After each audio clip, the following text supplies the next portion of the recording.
Ladies and gentlemen, thank you very much for coming this afternoon. We have a special guest, and I owe Governor Sununu of New Hampshire a debt of gratitude for making time out of what is a very tight schedule here in Houston. We are not Dallas-Fort Worth. That is in a different part of this vast state. Geography is complex here. But thank you for coming to the Baker Institute. The Baker Institute, as all of you, I think, in this room know, but Governor, bases its reputation on the principle of nonpartisan, fact-based discussion, analysis, aimed at shaping public policy at the local level, public policy at the national and international level. And your visit here and the conversation that is going to follow, I hope, can address what you rather uniquely in today's hyper-partisan, hyper-divided national political red-blue environment is a success. And so there are going to be several questions coming to you on how do you do it? Is it your citizenry? Is it New Hampshire unique? Can it be done elsewhere? But I got a specific question for you, which is an extremely hot topic, both here in Texas, but also in the state in which I formerly resided, Virginia. We talked about Glenn Youngkin and how he got elected. And it's the issue of, amongst all the other issues that you as governor have to handle, how do you manage the vexed question of the schools, the curriculum, culture wars, libraries, parental role versus educators' roles? Sure. Look, and thank you. This is a lot of fun. Thanks for having me here. Yeah, let's jump right into it, because that is a key issue, and it's a key issue for New Hampshire.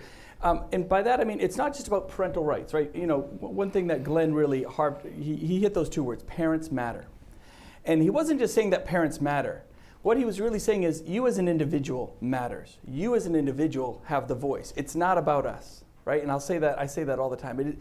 I'm the head of government, and I'll tell you, it is not about us. The job is so much bigger than ourselves. It's about you, your business, your kids, your needs, whatever that is.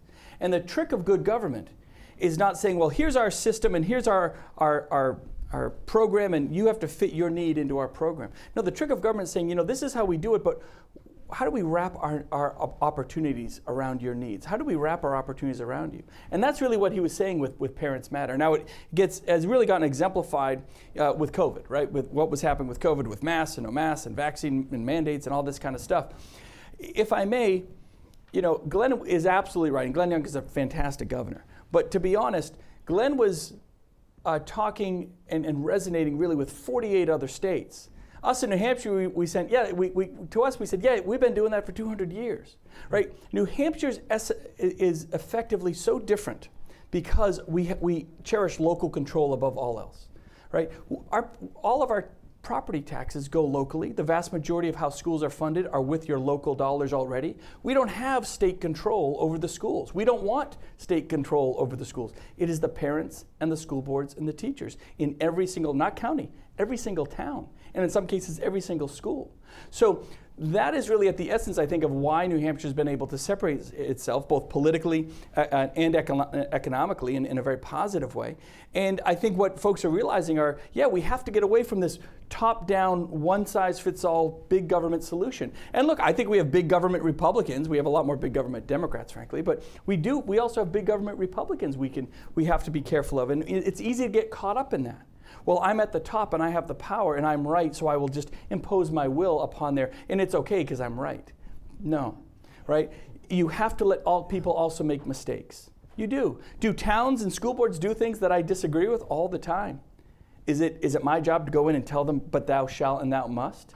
No. Even if I know they're making a mistake, if they're making that mistake, come March, they'll all get fired off their school board at town meeting. The budget will be drastically different at town meeting.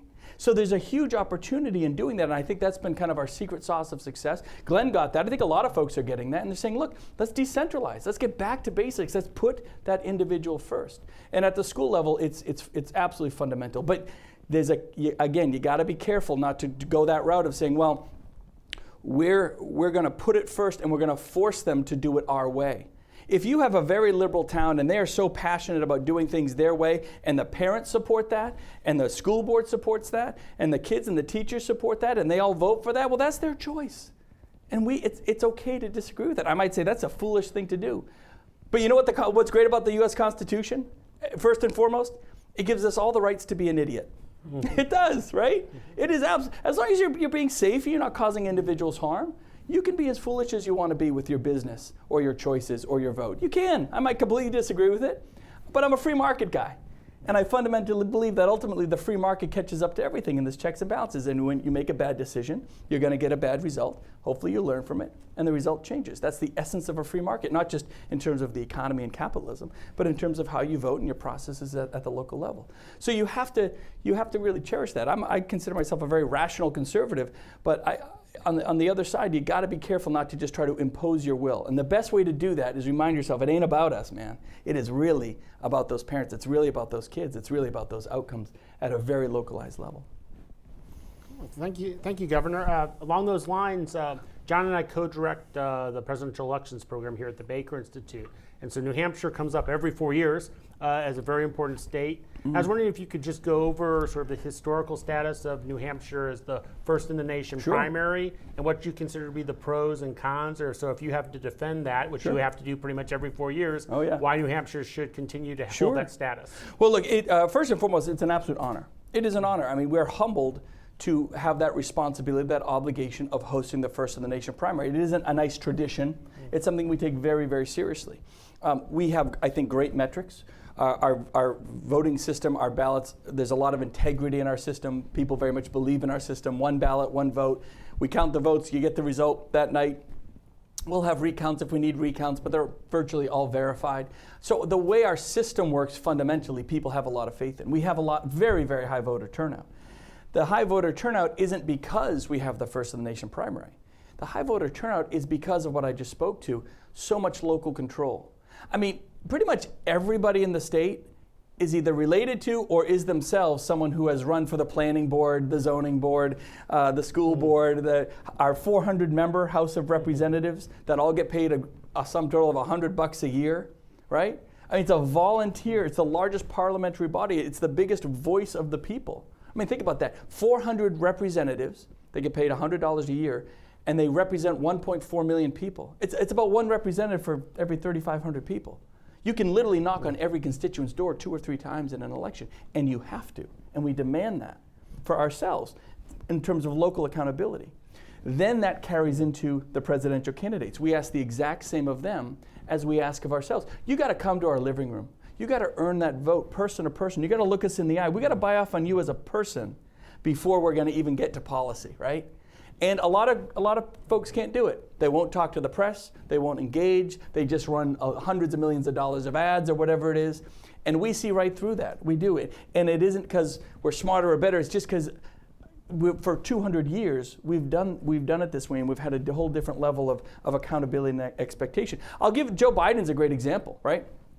Joe Biden, for 100 days during the first nation primary, never talked to the press. Spent a whole lot of money. Never talked to the press. He came in 5th place. The guy was flying out of there by 4 p.m. on election day.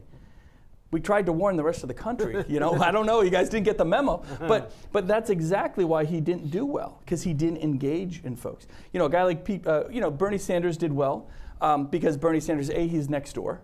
So he does well with that core group of extreme Democrats and socialists, whatever you want to call it. But he also understands, Vermont also demands some retail politicking of their own. It's kind of a bit of a New England tradition. We do it better than others. So he knew how to go about it. He knew how to engage. The running joke, and it's very true, the running joke might be, one guy says to the other, hey, are you going to vote for Joe Biden? And the guy says, well, how do I know? I've only met him twice.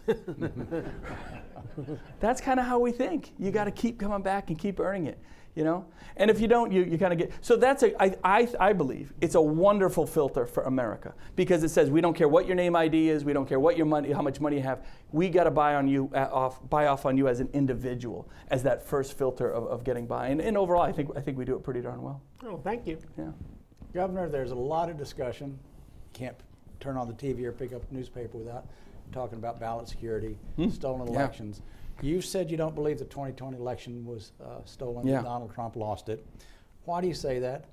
And also tell us, how do you do the delicate dance and delicate balance between ballot access and ballot security. Sure. So you're asking, why do I think the election wasn't stolen? Yeah, Why do you think the election was? asking you. Well, it wasn't stolen. Of course it wasn't stolen. Come on. I'll tell you why. Look, it's just obvious. So what were the two most controversial states? Georgia and Arizona, run by Republican governors who were very friendly and very supportive of Donald Trump. If anyone wanted Donald Trump to win, it was those two individuals, Doug Ducey and Brian Kemp. But they are two great governors, by the way, phenomenal governors.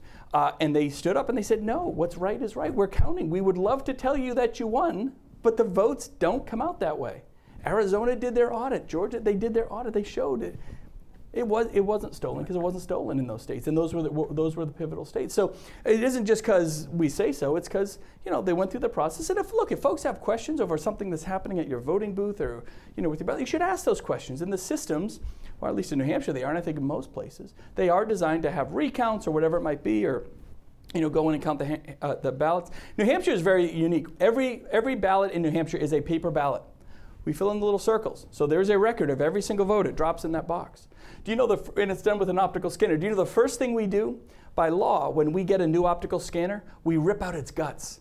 You cannot physically connect one of our machines to the internet, right? It can't be tampered with that way, right? We protect it that way. And we have our moderators, and again, there's so much local control and local training that happens there. If you need to recount, you need to recount, and we verify those votes. And that's why, again, we have so much integrity in the New Hampshire system. So, when it comes to, the New Hampshire side, ballot security is literally right there. The ballot is right there. There's no iPads like the nonsense in the Iowa. Remember the Iowa caucus? By the way, what the heck is a caucus? Can we just be done with that? That's a bunch of, no offense. I love Kim Reynolds. Governor Reynolds is a phenomenal governor.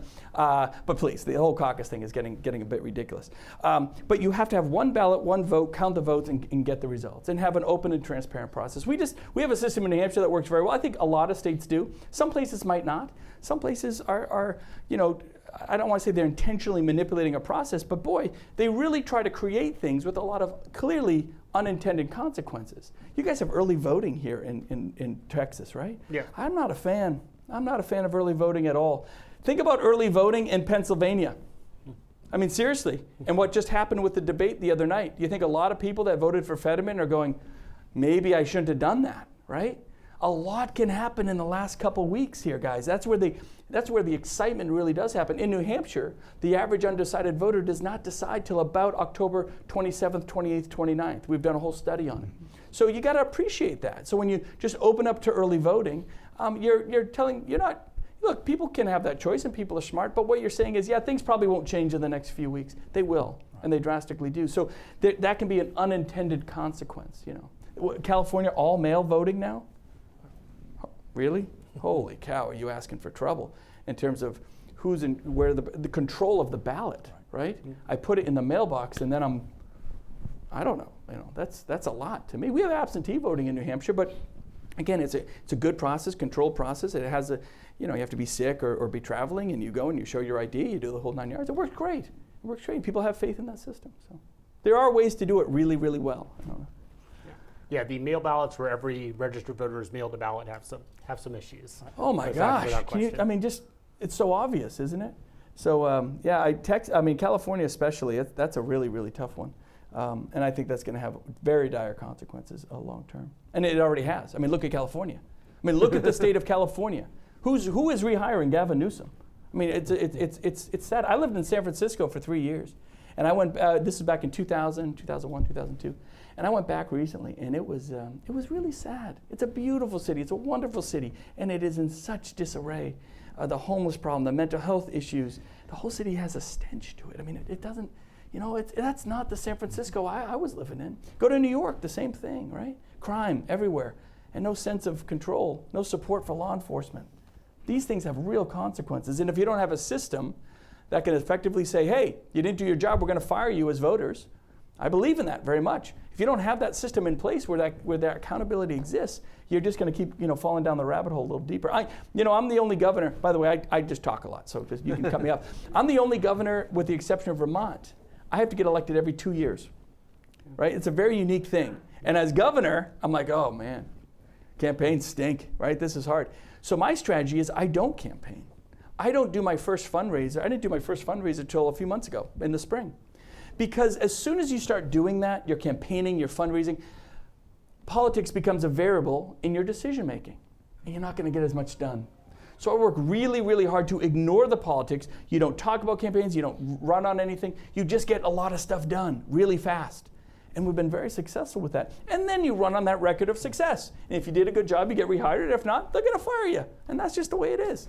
Okay, well, just related to that, so we do some polls here at the Baker Institute, and when we look at Texans for Governor Abbott, Lieutenant Governor Patrick, Attorney General Paxton, they're all pretty close. That is, one may be 2% ahead of the other, one may be 2% behind. When I look at the polls at New Hampshire, you're up by somewhere between 15 and 20%. Whereas go on. Whereas your colleagues are underwater by 2 or 3%, potentially going to win, but right now you would have to say that they're underwater in the Senate race and in the 2 U.S. House races. What's the secret? Warmth and charm. Come on, look at this face. Who doesn't want to? No, look. I'm an incumbent, right? So, I had challenge. I won my race in 2016, and it was an open race, and I won by 2%, and that was like a landslide. That was the year Trump lost in New Hampshire by 1,000 votes. Senator Ayotte lost by 800 votes in that race, and I won by a couple of percent, so that was really tight.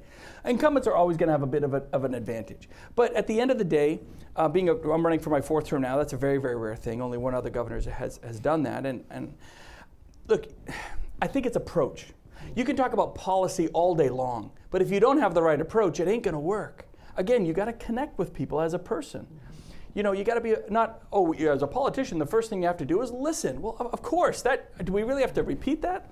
But you have to be an active listener. You have to be engaged. You have to understand if someone is coming up and talking to the governor about something, they're probably like, boy, this might be my one shot to get something in. It's probably really, really important to them, right? So engage with it. Have the empathy and the understanding of what it is. I work really hard to know how all of our systems work. I'm an engineer by trade. I was a civil and environmental engineer for about 12 years. So I like to get into the details. If I understand how our drug treatment and recovery system is working, then I probably have a decent understanding of where some of the failures are. So when I have to have that tough conversation with a mom who lost her daughter because she went in and out of methadone treatment, and the withdrawals from methadone were so hard, she went back to fentanyl just to offset that, and she went back too hard, and she's not with us. You got to understand those pushes and pulls at the detail level. So I work hard at understanding details of systems so that I'm not just talking about 30,000-foot policy. I can talk about, well, who's running that facility in Manchester? I can talk about the 26, I know virtually every CEO of the 26 hospitals in New Hampshire. Now, we're a smaller state, right? So I have the ability to do that. It would be really hard for Governor Abbott to know the CEO, I imagine. Maybe he does, of every hospital in Texas. That's a lot to ask in a larger state. But that's the benefit of doing it. And in doing that, you create relationships, you build empathetic connection, and above all, have gratitude.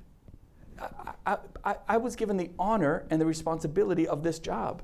And again, it ain't about me. It is so much bigger than me or about government. It's got to be about that individual first. And I think when you come with that attitude, it's very different. I get it. It might not be traditionally what you see on Fox and CNN all the time. But holy cow, you can really rebuild your systems to a level of efficiency that other states don't have. And I'm very proud of that. We're ranked #1 in the country for the value of service for the money, for the low taxes that we put in. We have some of the best services with some of the lowest taxes.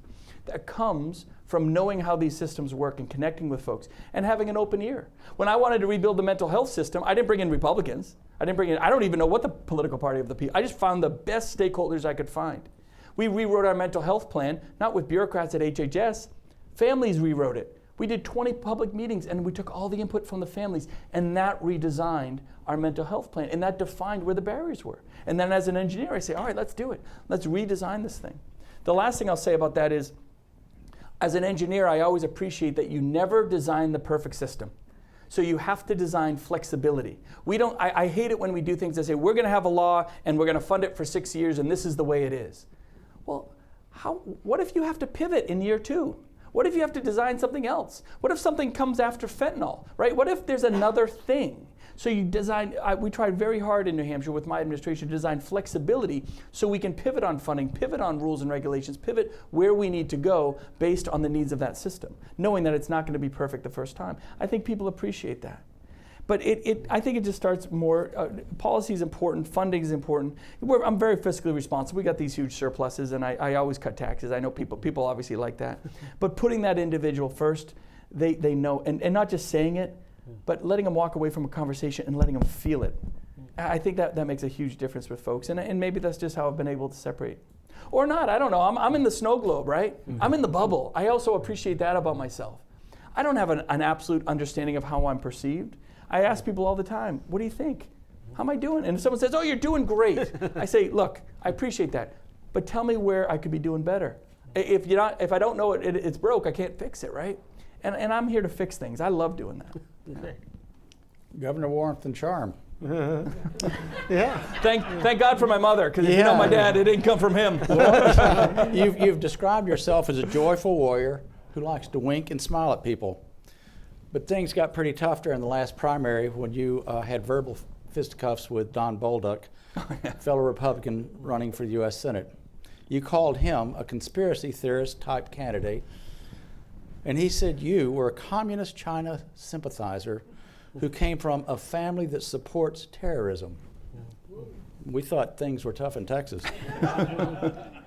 After you both captured your primaries, the two of you made up, and you even gave Bolduc a very public hug afterwards. What happened? He gave me a hug. What happened? What happened? I'll tell you what happened. The unity breakfast, it was great. Look, I'm going to vote for Don, and I support Don. We have had verbal differences, of course, and we don't agree on every issue, of course. There's no doubt about that. But I'm not a one-issue voter, right? In terms of that race, I'm just a voter, right? And I'm not a one-issue voter. And when you look at the comparison between Don Bolduc and Maggie Hassan, there's no question Don Bolduc is going to bring real change. The guy's a war hero. I mean, let's just talk about 10 deployments, one of the first folks riding horses in Afghanistan in the early days, was wounded, was one of the first individuals to stand up and start talking about mental health in the military. Was actually shunned for it, but he didn't back down, and he's been working with veterans for years. So there's some very admirable qualities and an incredible resume there, to be sure. Look, does he say things that I disagree with and some things that I think are a little wacky sometimes? Yeah, sure. Last time I checked, we got a few Republicans and a few Democrats that do that all the time. So at the end of the day, there's no doubt he'll be a much better a U.S. Senator than Maggie Hassan. And I think he's going to win. He's just unknown, right? So he has a couple more weeks to really become known, show his stuff. He's been, Hassan won't even show up for debates. I mean, what is this with not showing up for debates, by the way? It's like this national trend. Did you notice that? Senator Hassan's like, I'm not showing up I'm only showing up for 2 debates. And when my opponent said he wanted to debate, I think I'm doing 6 debates with my opponent. I said, anywhere, anytime, man. Let's talk about it. Let's have it out. Let's really make sure folks understand what we're about. So, no, I think Don Bolduc's is ultimately going to do well. I think I really believe he is going to win. We have this unity breakfast the day after the primary, and I didn't support him. I was very much against a different candidate. But one thing I saw in other states where the parties get fractured here, they get fractured there, I said, that ain't going to happen on my watch. It's not. We are coming together, because we all do agree on 80-90% of the things that really matter on fighting inflation and what we can do to control spending and making sure that people have opportunity and educational freedom. These are things we all agree with, and that really impact people's everyday lives, which is why I think he's far the superior candidate than Senator Hassan. But at that unity breakfast, I hadn't talked to him since the night before, and he had won the election. And he comes off the stage, and he comes at me with this big hug. And I'm standing there, I'm like, oh, we're doing this. Here we go. Let's do it. But it was good. It was a nice moment, and it was. I think it was good for everyone to see right off the bat, as a party, we were together. We might have our differences, right? Maybe I'm the crazy uncle sometimes. Maybe he's the crazy uncle sometimes. But at the end of the day, as a party, we're family first, right? And we're going to move forward together as such. And when you do that, you know what it does? It gives confidence to the independents. See, when you come apart as a party, it doesn't just affect those individual candidates. It affects the ability to win in November. Independents want to say, well, look, Republicans are coming together. They're solidified on the issues. They're talking the right talk. They understand what has impacted my family. And as a whole, I'm going to go after that. That's who I'm going to be with. When you fracture, you disenfranchise independent voters. And in New Hampshire, 40% of our voters are independents. We're about 30 Republican, 30 Democrat, 40% independent. I try to approach every issue. I don't change my policy or my philosophy. I am who I am. I let the chips fall where they may. I'm cool with that. But when I talk to folks, I do try to talk to every voter like they're an independent voting mom, right? Because a lot of independent voting moms are making real decisions in their households. On school, on spending, they're paying the bills, they're putting gas in the gas tank like anybody else. And frankly, moms just have a better sense of empathetic connection, and they'll tell you what they think right off. Moms are much more direct than dads. I don't know why. It just is. I know my mom was, and my wife is. But and that's a good thing. That's a great thing. So I love listening to those issues. Here's one for you. I spend a lot of time in grocery stores. I mean, I just like grocery shopping. I do it about twice a week, and I just do it myself. It's kind of therapy for me. You want to know what's happening with inflation? Do the grocery shopping. I think everyone in Congress should start doing some grocery shopping, frankly, because you'll learn a hell of a lot. But the most important part is it's the best time to listen. I'm in the cereal aisle trying to find Cheerios, which, by the way, what's with all the different flavors of Cheerios? That's like a whole thing that's driving me crazy. But a mom will come up and be like, "Hey, Gov, could I ask you one question?" Absolutely. What do you got? And man, there's such opportunity to listen and really understand not just issues of what's happening with inflation on the shelf, but what's happening with this mom because she's having trouble with her kids in the school. And again, it isn't necessarily, well, the government's going to change a law and force a better answer for her, but maybe I can open a door or make a phone call or introduce her to a new program that she might not have known about. So there's always an opportunity, I think, to open that door of opportunity for someone. My job is not to solve your problems. I say that as a governor, we're not here to solve your problems. But we are here to open as many doors of opportunity for you and your family. That's what Live Free or Die, right? You guys know the license plate motto, Live Free or Die. It ain't 4 words on a license plate. It is truly the essence of who we are in New Hampshire. And so my job is to, you're having a challenge with something going on in your kid's school. Well, okay, we have education freedom accounts, that's school choice now. If you're on the lower income scale, we have our career academy, so you can do dual and concurrent enrollment in our university system. We have our CTE, so they can take additional classes here. Whatever path is best for you, that's up to you to decide. Parents matter, right? Glenn got it right. But I'm not here to tell you, here's the best door, and that's the one you should take. What do I know? I don't know what's best for your kid. I don't know what's best for your business. But I'm going to create those doors, as many doors as possible, and let you do you. And that's really what is at the essence of Live Free or Die. And that's what I think America needs to jump into a little more aggressively, frankly. Great, and we'll then sort of focusing right in on that. You're the most popular Republican in New Hampshire. In New Hampshire? Yeah. Well, okay. Just saying. I'll say the Northeast. Okay. We are, this is Senator Cruz. I got Charlie Baker's a very popular Republican governor of Massachusetts. So you had to make a decision. Do you run for re-election as governor, or do you run for the U.S. Senate? Yeah. What caused you to make the decision you made? Oh boy, I was going to run. I was going to run for the U.S. Senate. I was this close. I'm an engineer. I'm a numbers guy. I'm not so good with writing. But if someone wants to write a book for me, I got a whole lot of stories, and a lot of it is on the phone calls I would get from U.S. senators, mostly on the Republican side, trying to convince me to run. Now, all the former governors that were now U.S. senators completely got it, right? As a governor, you're the CEO.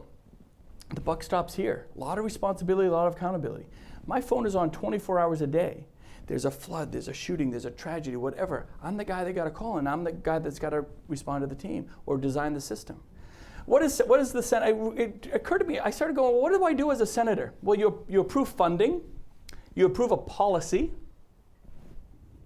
and that's it. Like then you're done, you're on to the next thing. You're not designing systems, you're not implementing anything, you're taking very little constituent and I'll call it, improving customer service. But that's what I love doing. And that's what I could very much do 100 times more effectively for my state of New Hampshire than being one of 100.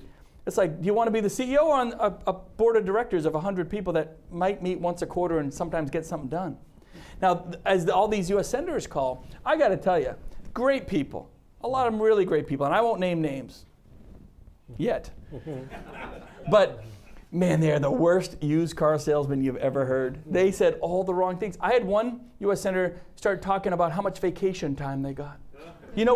Governor, do you know we're only in session about 26 weeks out of the year? I said, oh, okay. Well, what do you do the other 26 weeks? He goes, well, whatever we want. We might be in state or we might be traveling or, a lot of time off. And I'm like, you're talking to a guy, I'm sorry, that really believes it should be a 24/7 job. Do you think you've gotten enough done?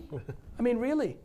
I had somebody, a very high-ranking member, Republican U.S. Senator, try to explain, because I got to balance a budget every year. I believe in fiscal responsibility more than almost anything else. It is the driver of success. Try to tell me that balancing a budget just wasn't very important to the American people. My head almost popped off, and I got angry as a voter. As an American, I got viscerally angry at my friend And I thought, oh my God, please do not say that publicly, because I want to knock them right out. I work really hard. I mean, I have to make really hard decisions. Most governors do, in terms of balancing that budget, making sure the numbers come in. Think of it this way. There's no greater responsibility than managing another person's money, because it ain't mine, it's yours. You worked for it. Now, maybe you're a stakeholder. I learned this when I ran my own business. I had shareholders that I had to get a result for. I had 800 employees in my business, and they were expecting a paycheck every week, no matter what happened. I ran a ski resort, and if the good Lord said it's going to rain on Christmas week, I was in trouble. But I had 800 families expecting that paycheck. That kept me up at night. Gave me an ulcer, gave me migraines actually. But earning that responsibility, I carry that into government. I don't think there's any sense of that in Washington, D.C.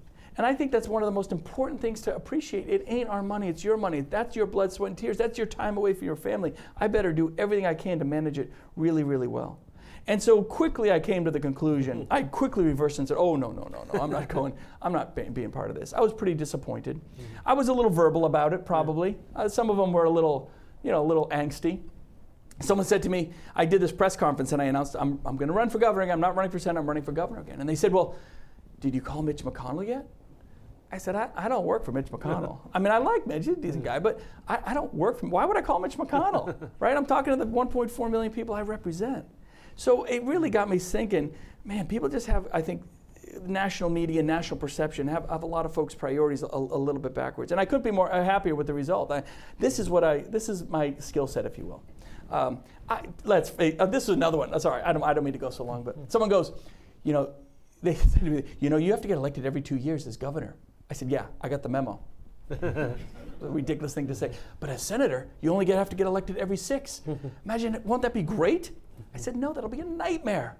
Because I know I'll get there, and if in a year I'm frustrated, I'm going to be stuck there for 5 more. And I'm going to drive you crazy. I'm going to drive you nuts. I said, you guys want me for the 51st vote, and I appreciate that. I want 51 Republican votes too. Yeah. But I'm going to drive you absolutely insane. I said, I think it's probably best we just, you let me do what I do best, and you guys do whatever it is you do. So, look, all right, and I've said this publicly, and I mean this sincerely. What do we have, maybe 100 people in this room? You cannot tell me, you cannot ever convince me, if you took all 100 members of the U.S. Senate, got rid of them tomorrow, and replaced them with the 100 random adults in this room right now, that we would be worse off? No way, no way, right? So let's start there. These guys have set the bar. I'm sorry, is there a U.S. Senator? No one's here, right? Like Ted is out there yelling at me. These guys have set the bar so low, we get all excited for them when they pass one bipartisan bill. Great job, great job. It's like your kid riding on training wheels and getting excited, that he's gonna, like he just ran the Tour de France or something.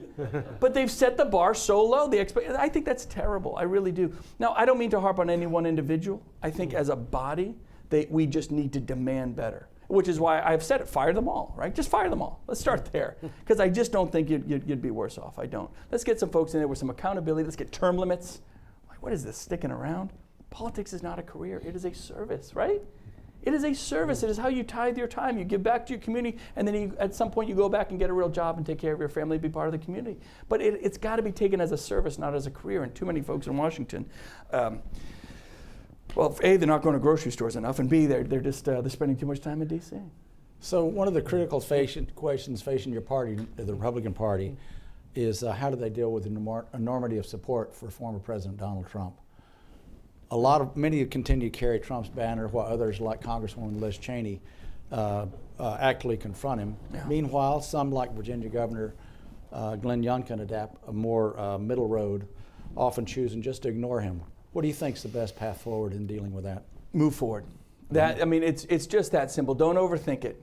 Look, the secret of politics is a couple things. Number one, I always tell people, the secret of politics, be normal, right? Just be normal, be genuine, right? They connect with people on a genuine level. And by that also, by extension, don't overthink the Trump thing or this person thing. Or one person doesn't define our party. The media is driving that message, I get it. But the vast majority of voters out there, people say, well, the polls say Trump would do really well. Well, we haven't been really even started the next election yet.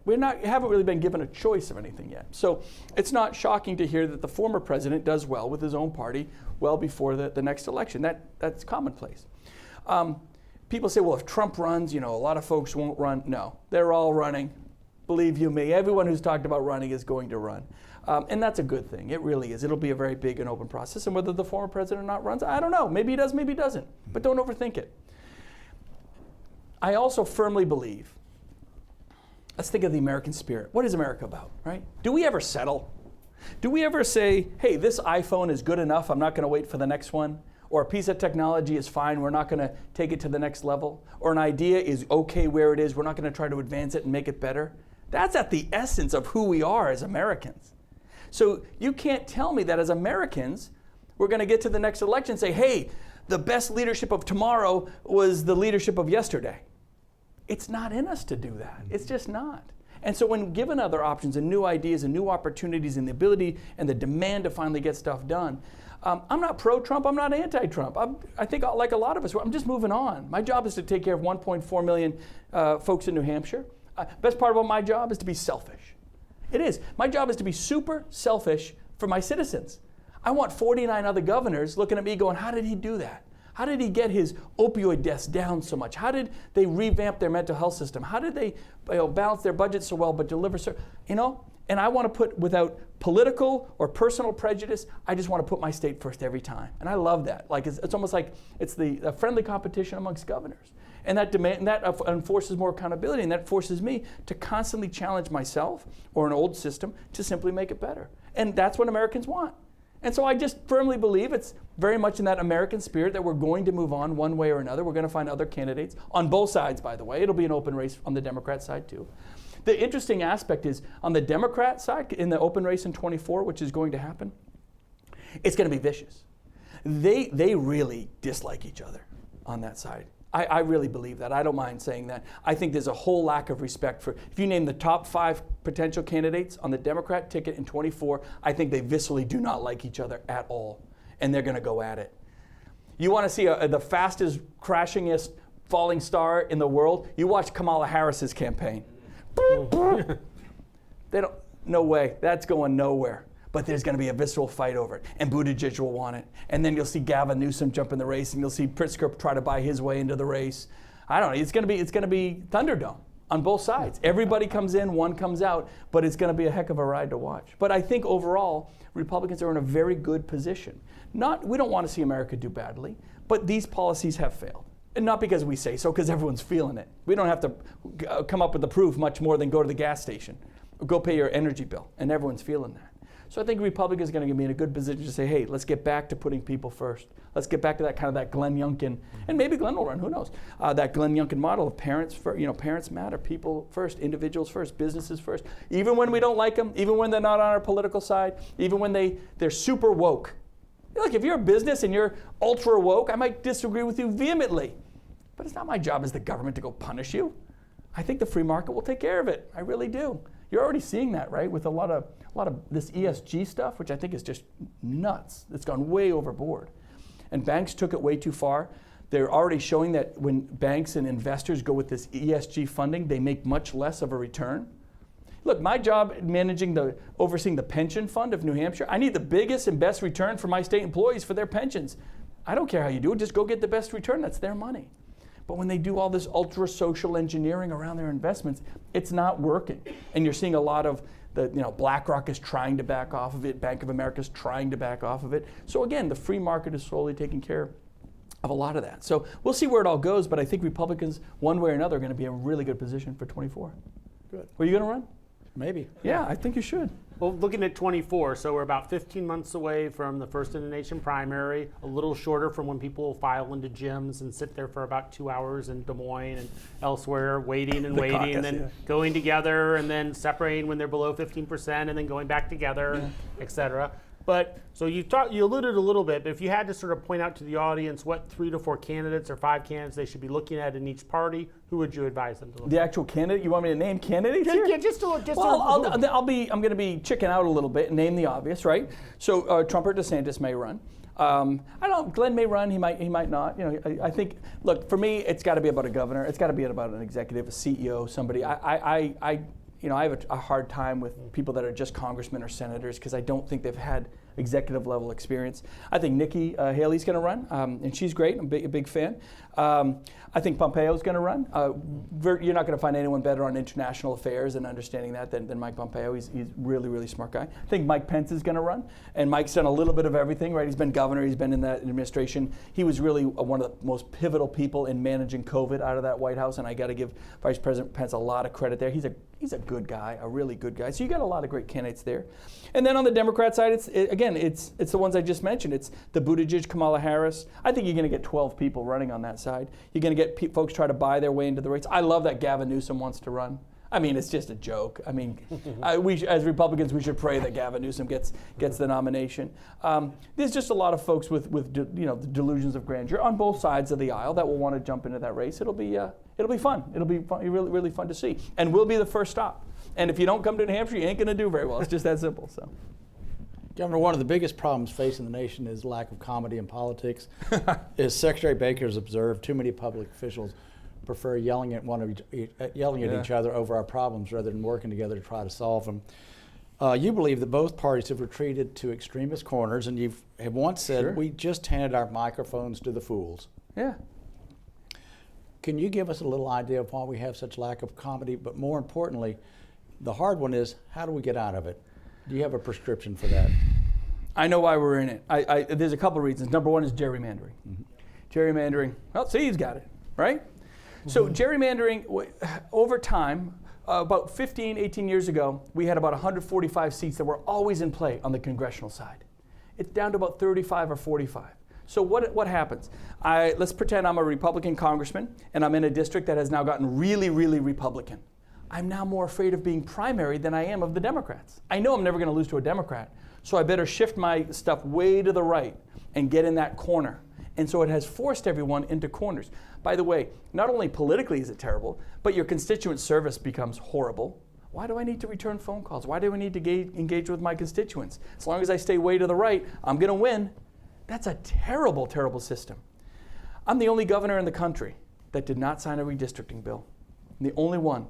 Republicans kept giving me a redistricting bill, and I said, guys, I know we're on the same team, but you are pushing one of my districts very Republican and one of my districts very Democrat. Why, by the way, why would I give a Democrat a job for life, right? What kind of Republican am I to do that? So no, I think you can keep them balanced in an independent state. You have to do that. We have an obligation and a necessity to do that to ensure better customer service from our representatives. So that's the number one reason why we've gotten there. Then you can talk about like social media. People as voters have gotten, the extremists used to be in their corners quietly, so to say. But now they have a mouthpiece. And too many politicians actually think that social media matters. It doesn't. If you went on my social media page right now, you'd be like, oh my God, this must be the most disliked governor in the country, right? Mm-hmm. Just because that's who engages on social media in the comment section of Facebook. It's all negative, right? It's all negative. So we tend to have a false idea that that's the reality. But the reality is 80% of us, Republican, Democrat, this is where we are, right? 10% here, 10% there. And we've given the microphones to them. Why? Well, I'll use this example. Remember when you're in grade school and you heard there was going to be a fight on the playground at 3 o'clock? Where did the rest of the school go at 3 o'clock? To the playground. We want to see the fight. It's like this bizarre innate stuff in us as humans. We want to watch the fight. Social media learned this very early on. And they realized they could sell tickets to the fight with advertising. And they loved it when people would scream at each other. Mainstream media caught up and said, "What? We're missing out here." And so we lost the good shows and the good back and forth. And you have certain networks go one way and certain networks go the other. They kind of talk in their own echo chambers, and it's all about the fight and the anger. And so we buy into it as customers, unfortunately. There is a pathway out of this. There really is. I think it does start with leadership on the national level. I think both Biden and the former president, I think the former President Trump did some very good things, but obviously he had a very tough approach, right? Very aggressive, and that got some things done, to be fair, but it also really burnt bridges. And so I'm not sure how you'd ever mend those bridges together. And same with Biden. I think he's taken such an extreme approach because he's surrounded himself with folks. I mean, does anyone even really know who runs that White House now? I mean, really, right? I mean, we're sitting in a place where, I mean, let's look at Baker as an example, right? I'm going to use the years, my father was the White House Chief of Staff for Herbert Walker Bush, and he had the honor of working with James Baker very closely on a variety of issues. But you had Darman, Scrowcroft, Baker, my dad, a whole team there that had an immense record of success. So they came in with, even though they hadn't necessarily all worked together in that capacity, they came in with instant respect for what the other was able to do, what they could do, what their roles could be, define those roles early, and they had a great president in George H.W. Bush leading the charge there. I mean, that was a team that clicked, that really worked. And that was, people knew them. They were all household names. Ron Klain is the chief of staff, supposedly. I don't know. I mean, who's really running the show there? I couldn't tell you. Kamala Harris and Joe Biden clearly don't get along. That shouldn't be a secret to anyone. I think you have a bunch of 20 to 25-year-old young Turks that are driving a socialist, very progressive political agenda, thinking that it's all going to work out fine. It ain't, and they're going to get burnt by it. But, I think that's, I don't even remember what your question was, to be honest. But there is a point here in that there's a value in accountability and expertise and just bringing in the best of the best and folks with real records, and that not records on politics as much as records of success. And then the leadership to define those roles, building that team. Look, I'm not the smartest guy in anything, but I take this from my dad a little bit. The value of building a good team. You run a nonprofit, build a good team. You run a state, build a good team. You run a business, you got to surround yourself with smart people, build a good team. Empower them. Give them accountability, give them metrics to meet, but empower them to give them the best of themselves. Don't push them back. Don't say, well, it's my way or the highway. Then they'll stop giving you ideas. There's nothing better than seeing that someone is exceeding your own expectations, giving 110%, putting in the extra hours, feeling empowered, and the pride of getting a great result, especially in government, where traditionally you have, the bureaucratic malaise and things go slow and don't get done. But boy, when individuals in those roles can see the results of their work, it's exciting. It really is, and it's empowering to everybody else. It has that trickle-down effect. It's super cool. Okay. Well, so you mentioned earlier about the local control in New Hampshire, and the idea of the state government, even if the state government differs from the local government, that you should defer sometimes to the local government. Absolutely. Here in Texas, we've had some tension between the Republican-controlled government in Austin and some of the Democratic cities and counties. Harris County and Houston being good examples of that. People's Republic of Travis County and Austin being another example. So what do you think the proper line is in terms of balancing? Health and safety first, right? The safety of individuals. If bad decisions are being made, especially around police, law enforcement, defunding the police, all that kind of crazy nonsense, this bail reform stuff that has gotten really out of control in parts of the country, even in New Hampshire, bail reform's got to get fixed. I mean, to be honest. Now, we're a very, very safe state, but when you're looking at issues of health and safety, lack of hospital or medical services, lack of mental health services, it isn't just we're going to force the services. Again, it's our job to create those doors of opportunity. But health and safety is really the line. Now, again, if a school district says, look, we're going to wear masks all year long, I mean, oh boy, really, we go in there? But if it's within the confines and the rules of the state, then that's where you got to go. The vaccine mandate. Let's talk about that vaccine mandate is probably a good example. I don't believe in vaccine mandates at all. Zero. The government should not be mandating that.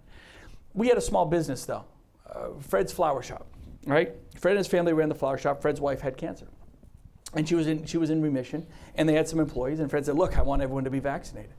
And the employees said, "No, we're not going to get vaccinated." And Fred said, "Well, then you can't work here." There are a few Republican governors that would say, no, Fred, you can't do that. Absolutely, Fred can do that. It's his business. It's his blood, sweat, and tears. It's his money. It's his property. Who are we to say no? I might disagree with it, but Fred has a really good reason for it. And maybe Fred doesn't have a reason for it. It's still his business, man. That's what being Republican is first. Either we believe in the individual or we don't. So this idea of big government Republicans that are just going to force our will on local municipalities or force our will on private businesses because we disagree with them. There's nothing worse. That's un-American, frankly. It really is. That breaks that American spirit. That says you don't have those individual rights that we told you had and that we said we believed in as Republicans, right? So even when people are making decisions we don't like, we have to respect it. And again, if it's around the health and safety of the individual. Someone said, but those people have a constitutional right to their jobs. No, they don't. They don't. I'm sorry, they don't. I don't want anyone not to have a job. Now, my solution to that is having the lowest poverty rate and the lowest unemployment rate in the country. By the way, I do. And so there's always another job for you. There's always another great economic opportunity for you. And if you don't want to work for Fred's Flower Shop, you can go work for Mary's Flower Shop, whatever it might be. So creating that economic opportunity allows so many more doors to come. So when people don't like the decision they have, they can move to another town. They can go to another school with their, school choice. They can, work for another business if that's what they want to do. It's up to them. It's not for me to decide. Mark, I think you have some questions from the audience. Is this working for everyone? I don't know. Yeah, is this making any sense? I don't know. This is really fun, by the way. Great. We know the governor does have another event relatively soon, but we do have a few questions from the audience. Yeah, sure. I'll try to be quick. I'm sorry. One that comes up, and this is something, clearly the evangelical Protestant vote's very important here in Texas. What is it like in New Hampshire? That's one of the questions from the audience. It's interesting. We are the most secular state in the country. We don't go to church. I'm Catholic. I grew up Catholic. I'm Lebanese. My dad was Lebanese. A little bit Greek. My mom's full Irish, so I kind of have the Irish look to me. But we grew up in Catholic. It's a little bit of a mix of everything up in New Hampshire, but it's tough because we are so secular. And it's disappointing. I think you need that. I mean, I think you need spirituality in your life. I think you need a connection to your church and your family and the things that ground you, especially with all the stresses that go on. The mental health crisis is being exacerbated in this country right now because people are walking away from church, because they're walking away from things that can give them kind of that assurance of who they are, of their value and their place, right? And when you have that, you create a self-worth for yourself and you can find a better path in the whole 9 yards. So in New Hampshire, it's tough. It's tough. We have Protestants and Lutherans and a little bit of everything. It's interesting because we come from, Massachusetts is there. That's where the Puritans landed and all of that sort of thing. But especially in New Hampshire, we tend to be a little more secular with our approach to things. And in politics, that's not the worst thing in the world, politically, for me, because there has to be a separation of church and state. I'm not here to tell you what to do and how to believe. Okay, and then another question from the audience relates to sort of scale. So you have a state, like 1.4 million or so. Texas we're at 29 something, but we'll be 30 million by next year. So how well can some of those policies that work in New Hampshire transfer to a state like Texas? Believe it or not, I think it can. I mean, it would be different. I get it. And again, Greg, I think, is a phenomenal governor here. Governor Abbott has done an absolutely great job. And obviously, I hope and I think he's going to get reelected next week. But ultimately, you really can. I think if you start from the top and you again, push down and allow a lot of these decisions to be made locally. And just what we talked about before, make sure that health and safety is being abided by, police are being enforced, because that really can get out of control very, very quickly. And if you just kind of have that philosophy, find ways to make sure that locals have more say. In New Hampshire, it all comes from our taxes, which we don't really have. No sales tax, no income tax. We had an interest and dividends tax. I got rid of that. We lowered our meals and rooms tax. We have no death tax or millionaires tax. We don't have any of that, right? We don't. The one tax we really do have is property tax, which can be high, without a doubt. But it's almost all local. And therefore, you go to your town meeting. And so at a local level, if you start with that, if you can kind of recreate that infrastructure of allowing more of your tax base at a localized level, and the pathway for you as an individual to walk in and have real say in how those dollars are going to be spent, it's amazingly empowering. You get much better results, much more efficiency into your system. And at the top, you kind of make sure that the ships are going in the right direction, the doors are being opened, but empower folks at a local level. Tell them, now don't just say, we believe in you, give them the power to affect change for themselves and their schools and all of that. We don't do state, union contracts for teachers. We don't do it at the state level. I mean, literally every school district does it themselves, and they're all a little bit different. And that's their power, because it's based on what you vote at on town meeting. And town meeting's a hoot, man. You got to come to one of our town meetings. You fill a room like this with people. They're very passionate. It can go hours sometimes. But at the end of the day, people have a real say on the vast majority of how their tax dollars are spent. So they're more invested. They have ownership. You get better results. And you can do that in a big state. Thank you. Yeah, probably one very short question. Sure. This is an easy one, very short, because I know we were running short on time. Favorite ice cream, chocolate chip. Ranked choice voting. Ranked choice voting? Your neighbors in Maine use it. Is it coming to New Hampshire or not? God, no. Are you kidding? Look, if you look at the map, right, I'm very happy we're kind of that red diamond in the rough up in the Northeast. And yeah, we get along with our neighbors, but we understand they're our neighbors, right? You stay on your side of the wall.